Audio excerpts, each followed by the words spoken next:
Boa noite a todos.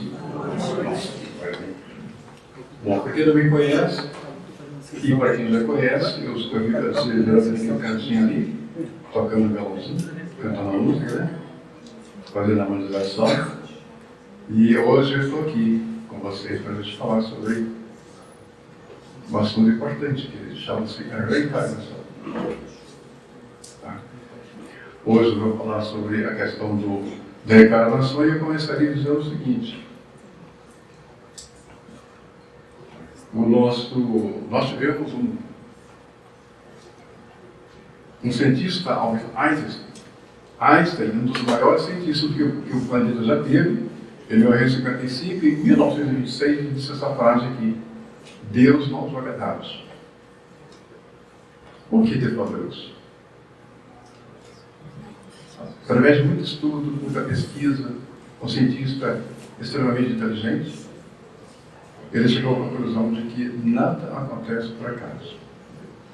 E ele levou à conclusão de que Deus não joga dados. Tudo tem uma razão de ser. Não saiba, aí a gente lembra daquela frase da citação bíblica: não cai um fio do teu cabelo que Deus não saiba. Não cai uma folha que Deus não saiba. Isso quer dizer que todo e qualquer pensamento, mesmo que seja um sentimento, um pensamento, está sendo guardado aqui no nosso campo mental, nosso corpo mental, e do nosso corpo mental conectando com o nosso Criador. E cada um de nós emanando para Ele tudo o que acontece, tudo que pensamos, todas as ações, benéficas e maléficas, tudo que nós produzimos aqui no planeta, ou no plano espiritual, Ele está sabendo, está tudo registrado. Então, Deus nos joga dados, nada acontece por acaso, inclusive a encarnação. Eu perguntaria aqui: tem alguém vindo pela primeira vez hoje? Muito bom, meu irmão. Seja acolhido, seja bem-vindo, viu? Que Deus abençoe todos nós, você e todos nós. Tá? Todo mundo aqui acredita em reencarnação? Todo mundo? Olha, que só tá bem estudioso, hein? Agora eu gostaria de perguntar o seguinte, por favor: quem acredita que a encarnação seja um prêmio, levanta a mão. Um prêmio. E quem acredita que a encarnação seja um castigo? Uma pessoa levantou, duas. A gente vai ver isso aí ao longo do tempo, para ver se realmente é prêmio e castigo, esse tal de reencarnação. Mas o que é reencarnação, afinal de contas, né? Reencarnação, o que é? A encarnação, ela acontece quando o princípio inteligente, ele sai do reino mineral e cai no reino animal. Ele entra na encarnação. Porque o que é a encarnação? O animal que descarga, né? Então, o princípio inteligente, a alma está penetrando ali, descendo para a sua evolução, pela primeira vez no reino animal, que é a carne. Aí acontece a encarnação. Porque quando Deus nos criou, Ele criou nós através das mônadas. Essas mônadas foram vertidas para penetrar no reino elemental, no reino mineral, no reino vegetal, no reino animal. E depois a fase de comunização, a fase do homem. E daqui nós vamos passar para o reino angélico. Então, nesse caminho de descida e depois subida, nós passamos por várias fases. E não há outro caminho a não ser da reencarnação. Então, nós reencarnamos como animais e depois como homens, saindo do reino animal para o homem, para o reino da humanização. E aí, nós temos existem vários conceitos sobre a encarnação. Uma delas, que a Sociedade Brasileira de Estudo do Espiritismo diz para a gente, é o processo pelo qual o espírito, estruturando um corpo físico, esse corpo físico, retorna periodicamente ao polissistema material. Polissistema material. O que é esse polissistema material? Porque quando nós encarnamos, nós vamos participar do sistema social, econômico, familiar, vários sistemas. Sistema fisiológico, corpo físico. Então é polissistema. Esse processo tem como objetivo, ao propiciar vivência de conhecimentos, auxiliar o espírito reencarnante a evoluir. Então, a finalidade princípio da encarnação é para nos ajudar a evoluir. Então seria privilégio, seria castigo? Olha, a gente já vai descobrindo que, olha, se a gente precisa disso para evoluir, então não seria castigo. E seria prêmio? Bom, a gente diria que a encarnação não seria prêmio. Por que não seria prêmio? Porque Deus não é imparcial. Ele não privilegia eu ou eleva outra pessoa, um de vocês aqui. Ele criou todos simples e ignorantes. E deu chance para que todos nós cresçamos, dependendo da nossa vontade. Nos deu o livre-arbítrio, a inteligência, a capacidade de existir, de saber que existimos. E hoje nós temos a condição de pensar que nós existimos e somos eternos. Nunca vamos nos extinguir pela vontade do Pai. Um dia a gente não existia. Fomos criados um dia, mas vamos viver pela vida eterna. Olha que maravilha, né? Porque a vida, o que é a vida? É um ato contínuo. A vida é um ato contínuo. O que acontece são mudanças de corpos, são encarnações que a gente passa por diversas vezes, com a finalidade de evoluir. A nossa única meta aqui no planeta nesse momento, é evoluir. Tanto aqui como no plano espiritual ou qualquer outro planeta do universo, é evoluir. Deus quer que cresçamos todos, adquiramos sabedoria ao longo dessa jornada de reencarnação. Muito bem. Encarnação. O Livro dos Espíritos diz o seguinte. Aí, bom, a encarnação, voltando àquele assunto da passagem do homem, do animal para o homem, tem uma pergunta no Livro dos Espíritos que diz o seguinte, na questão 607b, esse período de humanização acontece no planeta Terra? Mais ou menos a pergunta é o seguinte, será que a passagem do reino animal para o reino do homem acontece aqui no planeta Terra? Tá? Os Espíritos dizem que não. O planeta Terra não acontece mais isso. Por quê? O nosso planeta já está no nível de provas e expiações. Não é mais um planeta de primitivo. Aconteceu há muito tempo atrás, quando o planeta estava no nível primitivo. E aí acontecia essa primeira encarnação do homem, do animal para o homem. Atualmente, o que acontece? Então, vejamos então a resposta dos Espíritos. A Terra não é ponto de partida da primeira encarnação humana. O período de humanização começa, em geral, nos mundos ainda mais inferiores. Olha, isso nos dá uma alegria, uma satisfação de que já estamos habitando um mundo no segundo nível, um mundo de provações e expiações. Não somos mais habitantes do mundo primitivo. Já evoluímos, já crescemos nessa escala da reencarnação. Estamos no período de transição para entrar no período de regeneração, o planeta mais evoluído.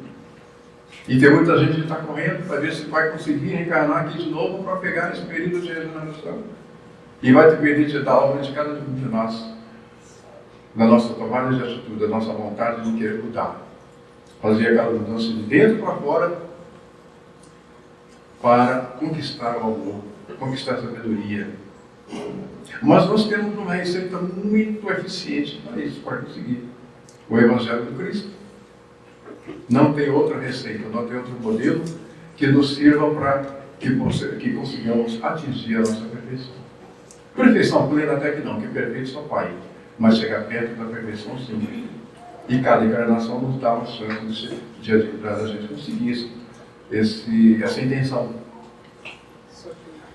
Uma pergunta que a gente vê muito em sala de aula de estudantes que começam a estudar a doutrina espírita. Quantas encarnações o espírito precisa para atingir a perfeição?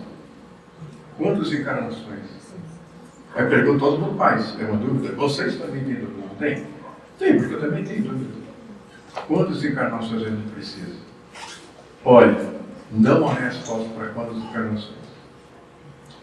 Ninguém sabe quantas encarnações.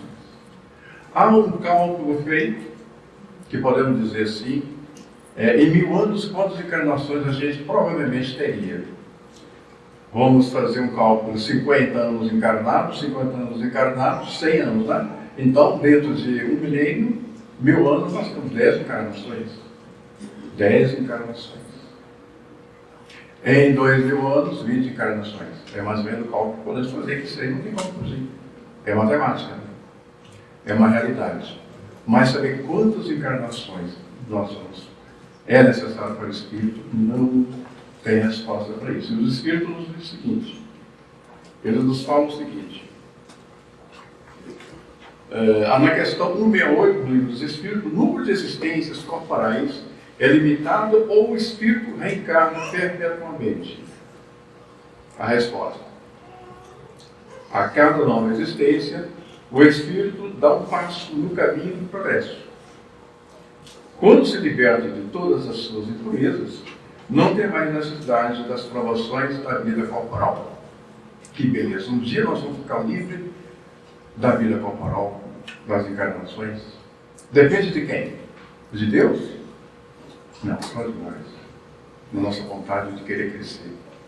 É aquela luta que está fazendo a faculdade e às vezes ele fica protelando e não conclui o curso, porque os pais estão alimentando e ele fica na cama. E fica protelando a sua conclusão. Assim somos nós. Às vezes nós viemos aqui, quando nós programamos a nossa reencarnação, somos movidos de intenções, de cumprir a meta. Chegamos aqui, nós esquecemos tudo. E aí nós praticamos o chamado desvio reencarnatório. Era preciso seguir uma linha reencarnatória e seguimos outra linha. E fizemos. Aí nós retardamos a nossa reencarnação, o nosso progresso dentro daquela encarnação. Então, a cada nova existência, passo a passo que o Espírito vai adquirindo condições e um dia se tornar livre das encarnações. Nós temos exemplos de irmãos nossos que já foram ascensionados que não precisam mais encarnar aqui. Desejo de Veneza, por exemplo, é um. Se ele quiser encarnar aqui, ele pode encarnar, mas é missão para nos ajudar. Mas ele não precisa mais encarnar, porque o quê? Ele já soltou a sua dívida reencarnatória. Mas por que nós encarnamos aqui várias vezes? Nós estamos aqui porque a gente tem muito vício ainda. Nós somos egoístas, orgulhosos. Nós somos maledicentes. Olha, maledicência. Essa maledicência é terrível, é de combater. Nós somos às vezes avarentos. Nós julgamos os nossos irmãos, às vezes. Nós não perdoamos. A gente não consegue aprender a perdoar. É falado tanto nos evangelhos, a questão do perdão. Às vezes não faz caridade como deveria fazer. Não trabalhamos como deveria trabalhar. Esse trabalho, quer dizer, o trabalho interno, os trabalhos de mudança. Vestir uma roupagem nova, tirar aquela roupa antiga, aquela roupa velha, vestir uma roupa nova. E às vezes nós ficamos protelando e deixando para depois não passa. Então o que ocorre? Nós vamos atrasando o processo de evolução. Mas temos também uma esperança. Ninguém vai ficar para trás. Todos nós teremos a chance de chegarmos até lá. O Pai quer que todos nós sejamos acolhidos. Nenhuma ovelha será abandonada pela preguiça do Pai, não é? Então nós temos essa grande esperança de que o Pai vai nos esperar. Ele não tem pressa, ele tem infinidade para nos esperar. A gente que deveria ter pressa para a gente sair daqui, evoluir e para mundos de luz, mundos de regeneração, depois para um mundo só de luz, só de plenitude. Para ficar lá de braços cruzados contemplando? Não, os espíritos superiores eles trabalham o tempo todo. Porque eles, como eles estão numa situação já ascensionada, eles conseguem ter uma visão muito maior e ver como é que nós estamos aqui ainda nos arrastando. Reencarnando, voltando, reencarnando, voltando para o espiritual, fazendo as mesmas mazelas, às vezes praticando, apesar de que nós evoluímos muito do que éramos há 2, 3 mil anos atrás. Hoje nós somos avançados, nós somos muitos. Nós temos muito o que fazer, muito avançado. Então, esse é o papel da encarnação. Ora, a reencarnação, ela não é uma coisa nova. Desde a antiguidade, desde a Índia, do budismo, dos Vedas, das Upanishads, já se falava no termo reencarnação. Embora falando em outras palavras, falava em renascimento, em ressurreição, mas tudo convergindo para o assunto da reencarnação. Entre os arqueólogos descobriram, fazendo escavações, das primeiras civilizações, há 10 a 12 mil anos atrás, eles descobriram que na sepultura, onde eles estavam sepultados, né, pessoas mortas, em posição fetal. Por que posição fetal? Porque eles sabiam, ou tinham intenção, de que aquela pessoa ia nascer de novo em algum lugar, ia renascer. Na Grécia, no tempo de Pitágoras, Pitágoras mesmo foi um que viajou muito. Pitágoras foi há 600 anos antes de Cristo. Ele foi para a Índia, foi para o Egito e trouxe a ideia da reencarnação. Ele mesmo dizia que ele teria sido um comerciante, teria sido um guerreiro troiano, teria sido uma prostituta. E ele confessou. Em encarnações anteriores. Quer dizer, essa coisa de encarnação é muito antiga. Sócrates e Platão defendiam igualmente que a alma, depois da morte do corpo, voltava à vida espiritual. Platão já dizia isso. Aliás, Platão dizia que existia um mundo sensível e um mundo das ideias. Quer dizer, antes de Cristo ele já tinha essas ideias. Daí, Platão e Sócrates serem considerados precursores do Espiritismo. Kardec fala isso no livro dos Espíritos. No livro, né? no Evangelho. Eles são os precursores do Espiritismo. Porque eles já traziam essas ideias da reencarnação de outras ideias avançadas acerca da espiritualidade. Após ter se demorado lá, no caso no Hades, o submundo da mitologia grega, pelo tempo necessário, era trazido de volta a esta vida carnal, por numerosos e longos períodos reencarnatórios. E eles tinham, do grego, eles falavam da tal paligenesia. Em grego, pali quer dizer de novo, genesia, que vem de gênese, nascimento, então, nascer de novo. Eles não falavam reencarnação, falavam na paligênese. Então, se você chegava para um grego e falava reencarnação, ele já não queria conversar com você. Se você falava em palingenesia, não, é aceitável, porque isso aí nós encaramos como algo, né? Algo que vale a pena a gente estudar. De forma que a encarnação, então, não é um tema novo, né? Desde a antiguidade, muito tempo, a gente vê que ela é aceita. E, inclusive, dentro da Igreja Católica, ela também era aceita. A origem de Alexandria, ele defendia a reencarnação, ele dizia que o homem teria que nascer várias vezes, e ele nascia várias vezes em vários lugares, de vários modos. Hoje rico, amanhã pobre, hoje nascendo num país, depois nasceu em outro país, e ele levou essa ideia para a Igreja Católica no período da patrística, que foi aquela formação ali no ano 200, 300 depois de Cristo, foi a formação da Igreja Católica, que depois viria com Santo Agostinho, depois com Tomás de Aquino, com a escolástica, mas no início foi adotado a reencarnação dentro da Igreja Católica. Isso foi até o ano de 553.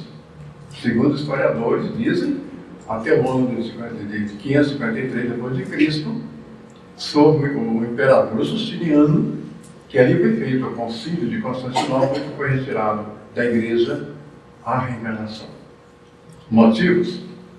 Não vamos aqui, não temos como dizer os motivos. Motivos políticos, interesses que eles tinham, né, de retirar isso.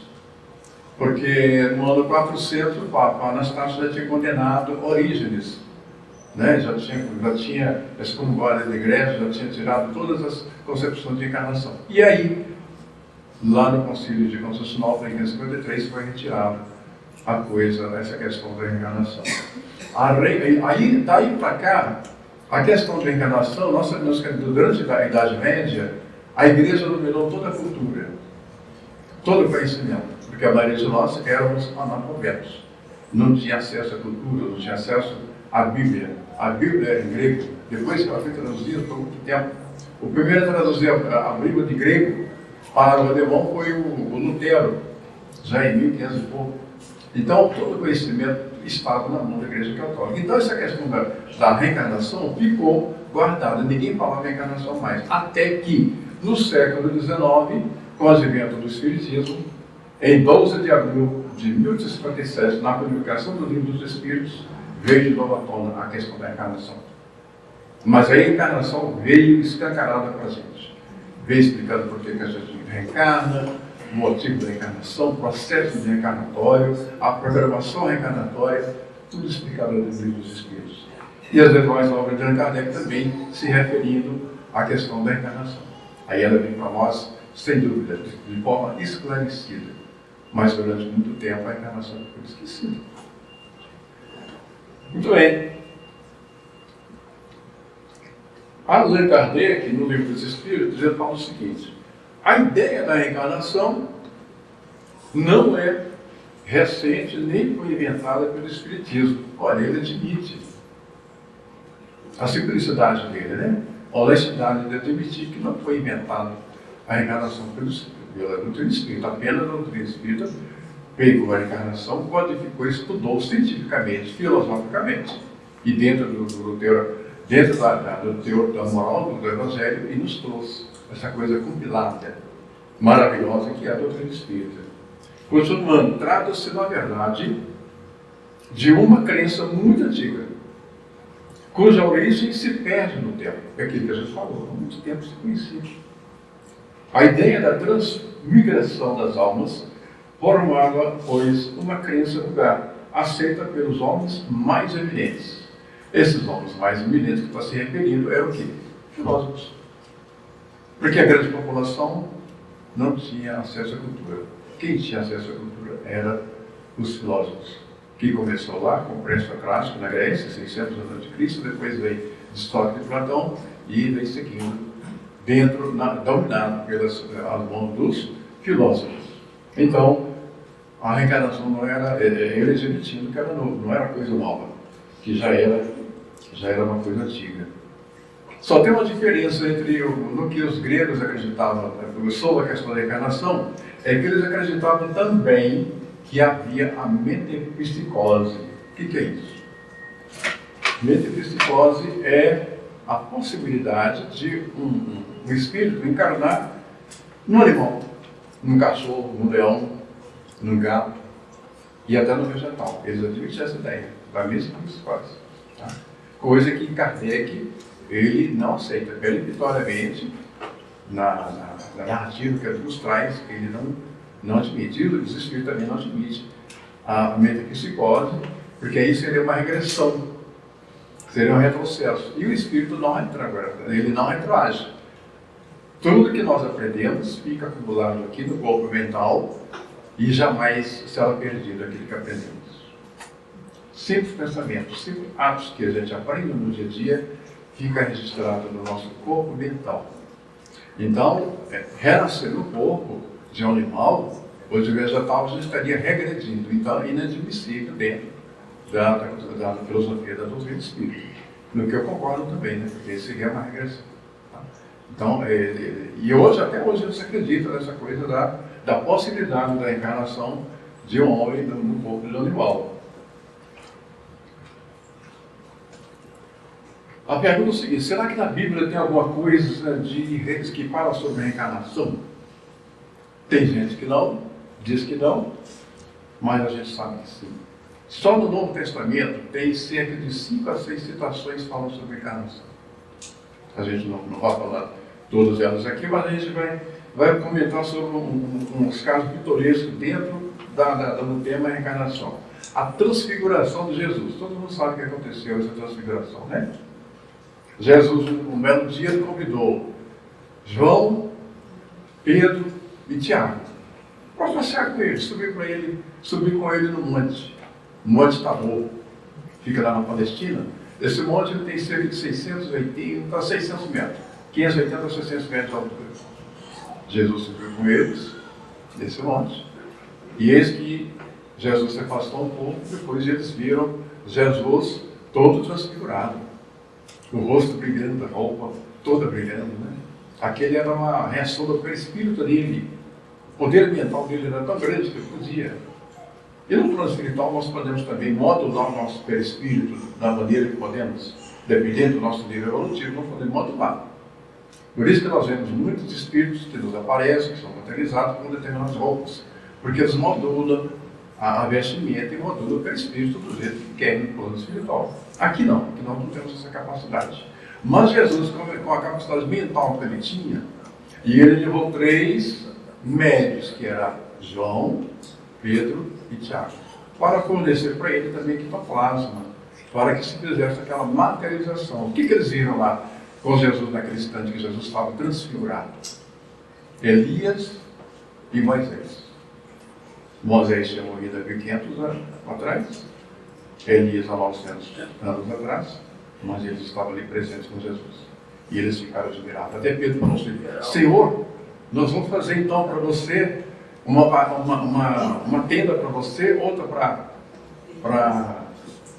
para Elias e outra para Moisés. Jesus, não precisa. E eles ficaram maravilhados. E Mateus dá uma passagem depois, eles dizem que naquele momento eles foram tomados de sono, uma sonolência. E quando eles acordaram, o fato já tinha passado. Mas por que a gente está falando nessa passagem da transfiguração? O mestre então questionado quanto ao fato, por que razão os escribas dizem que é preciso que Elias venha primeiro? Porque havia profecias em Malaquias dizendo que Elias viria a restituir tudo.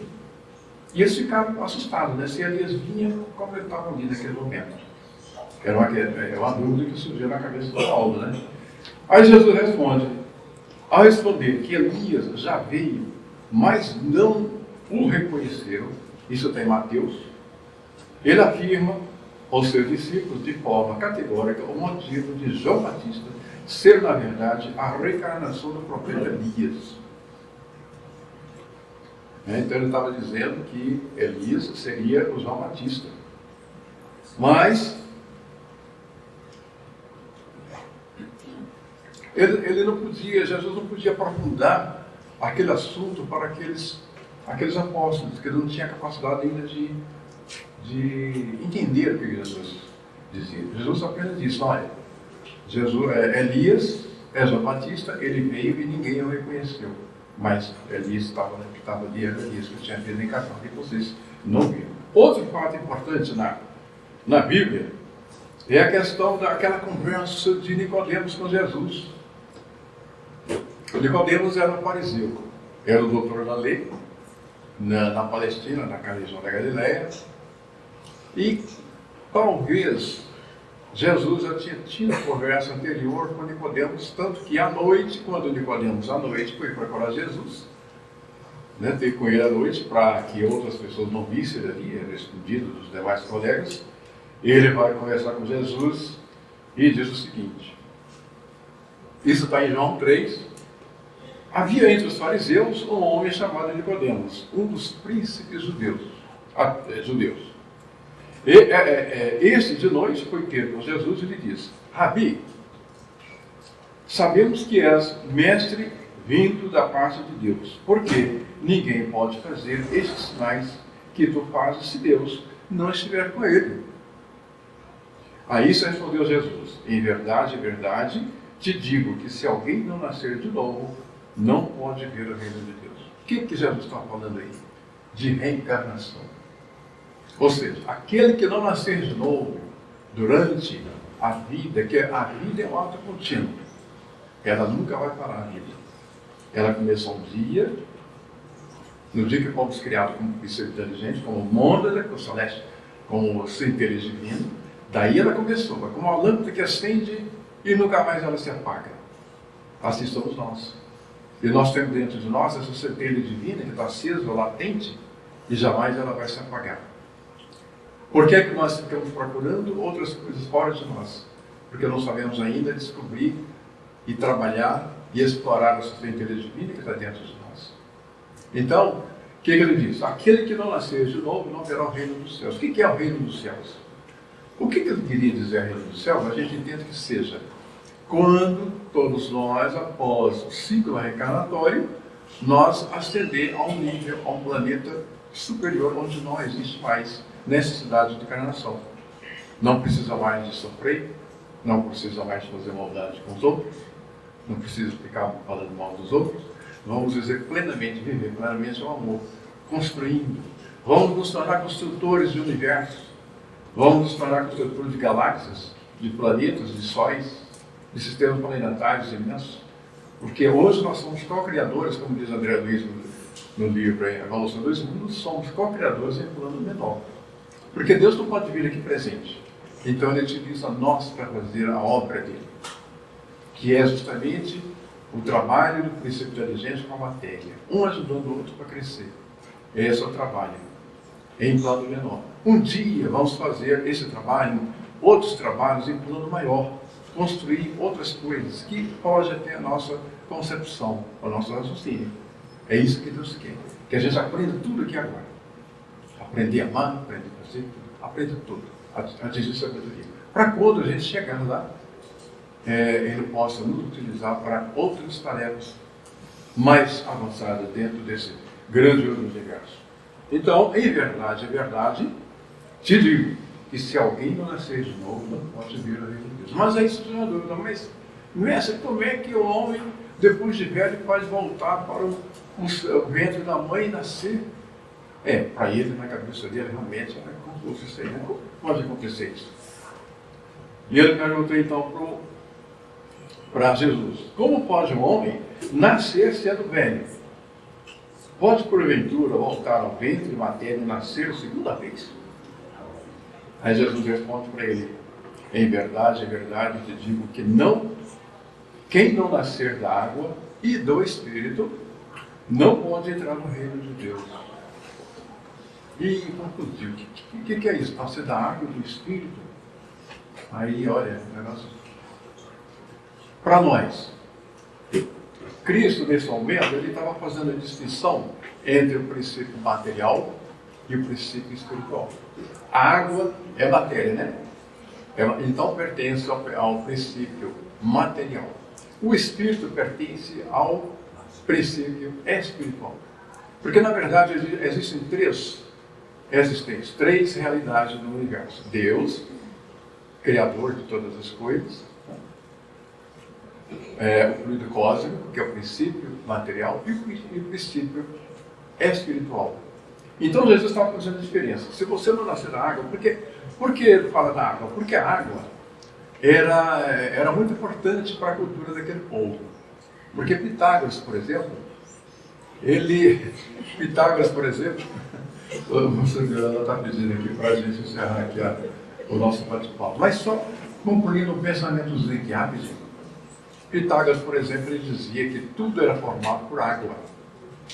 Porque os pré-socráticos estudavam a cosmogênese, que é a criação do universo. Ele dizia que a água fazia parte do elemento primordial. Então, naquele tempo, a água era muito importante. Por isso que Jesus utilizou o símbolo da água. Aquele que nasce da água, ou seja, da matéria, e aquele que vai nascer do Espírito. Porque a carne é carne e Espírito é Espírito. São coisas separadas, dizendo o Mestre Jesus nesse momento. Mas, para concluir, que já está na horinha aqui, a hora passa rápido demais aqui, né? Nossa, eu não sabia que era tão rápido assim. Para concluir, então, por que nós encarnamos? Porque precisamos evoluir. Porque nós somos muito cheios de defeitos. Temos muita coisa a aprender. E a gente precisa consertar umas coisinhas que a gente fez lá atrás, né?